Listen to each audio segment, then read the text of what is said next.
Once a giant, always a giant. For me, it's only a giant. What's going on YouTube? Diggy546. Definitely hit that subscribe button if you're new. Like the video if you like the video. And I won't tell if you click that bell. But let's go ahead and get into this. Alright, so who's everybody's favorite player on the Giants? Everybody's favorite player on the Giants, of course, is Evan Engram. And I hope that Evan Engram comments on this because, listen, the Evan Engram account on YouTube is hilarious to me. And I hope he finds this video. But listen. What should the Giants do with Evan Engram? What do we expect from Evan Engram this season? When I think about Evan Engram, this is a complete wild card because last year I was making video after video. I probably made about 4 or 5 videos in the offseason talking about how great I thought Evan Engram would be for the 2020 season. And we all saw how that went. 11 drops. He caused the fumble. He had a pretty bad year mentally where he made a lot of mental mistakes. And that caused a lot of drops, and that caused a lot of drive killers, and it caused a lot of turnovers. So we cannot have that. We cannot have a tight end of all positions that's supposed to be the safety blanket. You can't have your tight end causing turnovers. So that's a big no-no off the bat. But what do I expect from Evan Engram in the 2021 season?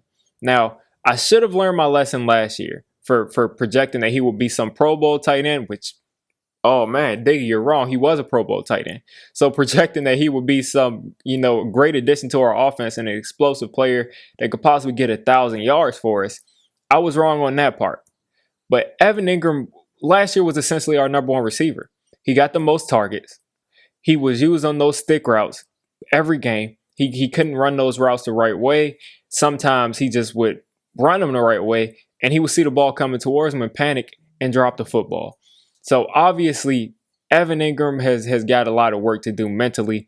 Physically, he's the fastest tight end probably in the league.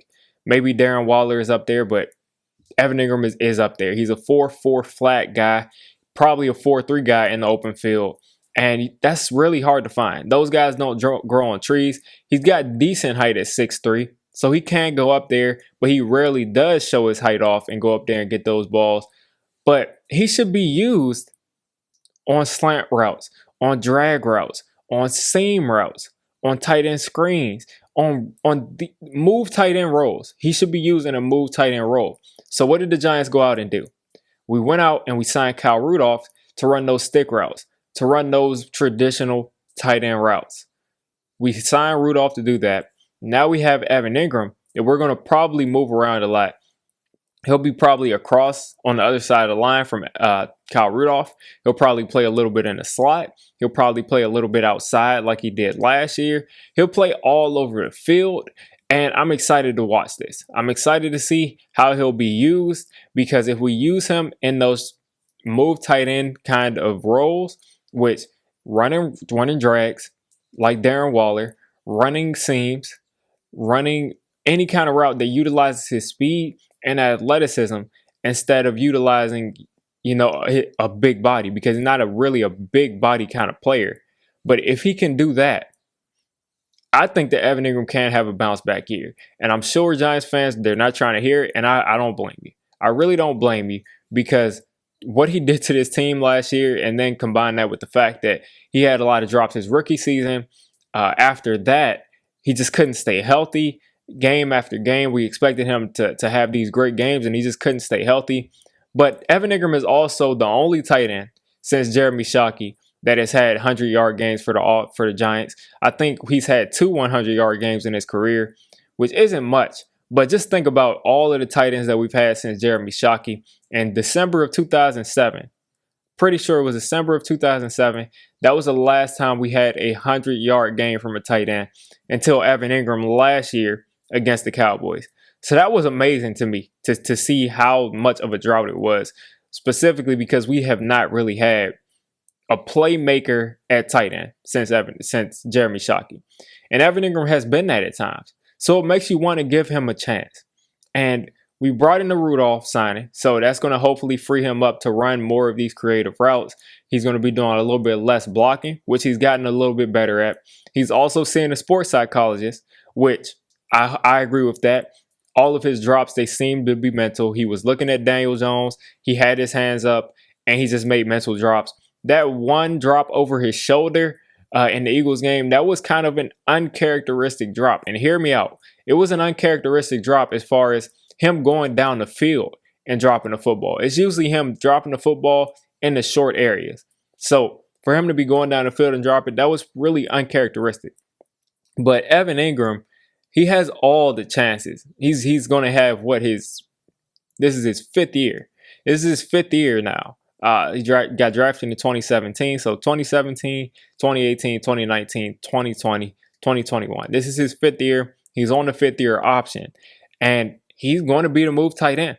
Now, it would be hilarious if we brought in Kelvin Benjamin and that's the dude that's going to take his job, because Kelvin Benjamin is pretty much the same size as Evan Engram, except he's about 3 inches taller, 2 or 3 inches taller. So that should be interesting to watch, at least in preseason, to see how they use Kelvin Benjamin and to see how they use Evan Engram. I was going to say Kevin Engram, but to see how they use those two players is going to be interesting. And will that be a competition? Does Kelvin Benjamin have a chance, a puncher's chance, any kind of a chance at Evan Ingram's job? I don't think he does. But I think if for some reason we traded Evan Engram, that spot would open for Kelvin Benjamin. I'm not even still sure if he's going to make the roster. This year, it's put up or shut up. He's got to catch the football when they throw it to him. He has got to be a consistent player. Just be a reliable player. Just be a reliable player.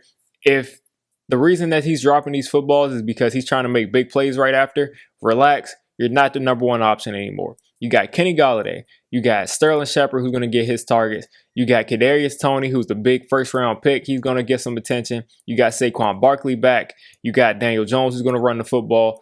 And then I think I'm missing Darius Slayton. You got John Ross, who's going to take the top off of the defense. So just all of those other players, Evan Engram will not get the most targets this year, specifically because of Kenny Golladay. But he's not going to get the most targets this year. And I think that's going to help him a lot. And hopefully in this new role as a complementary piece, which is what he was drafted to do. He was drafted to be a complementary piece to Odell Beckham and Sterling Shepard. So now he's getting back to his original role. And I think that he can have a bounce back season. Will he have 1,000 yards? I don't think so. I just think there's too many other players around here. But he can have a solid 700, 800 yard season. Maybe some, get some touchdowns going, because defenses are not going to be double covering him. Believe it or not, last year defenses were double covering Evan Engram because guess what? He was the only person that could get open consistently. He was the only man that could get open consistently, except he just couldn't catch the football. And he couldn't catch the football in traffic when he had, because as a tight end, you have to be able to catch the ball while people are hanging over your shoulder. And he just couldn't do that. So Evan Engram this year, this is your year to be the best version of Evan Engram. If you're not going to get extended by the Giants, you're going to get paid big money by another team. So go out there and get your money, man. Evan Engram is a likable person. He always takes accountability for his mistakes. He's a likable guy. So I'm rooting for him as a person. He got to stop hurting his team. So I hope he has a breakout year. I hope he stays consistent. I hope he can fix the drops. If you can just cut him in half, we'll be okay. So you guys let me know what you're thinking of Evan Engram for the 2021 season. I'm not expecting much from him, but I think that he could have a bounce back season because who's going to drop another 11 passes and cause all those turnovers again? Eagles game, he lost us, probably cost us the playoff game. He had his fair share of drops in other games too. So you guys let me know what you're thinking. If you made it this deep into the video, come on, just hit the subscribe button. I make Giants content primarily, draft content secondarily, and during the season I'm going to be doing a lot of reacting to pretty much most of the NFL games and everything NFL. So if you made it this deep, go ahead and join the D6 squad.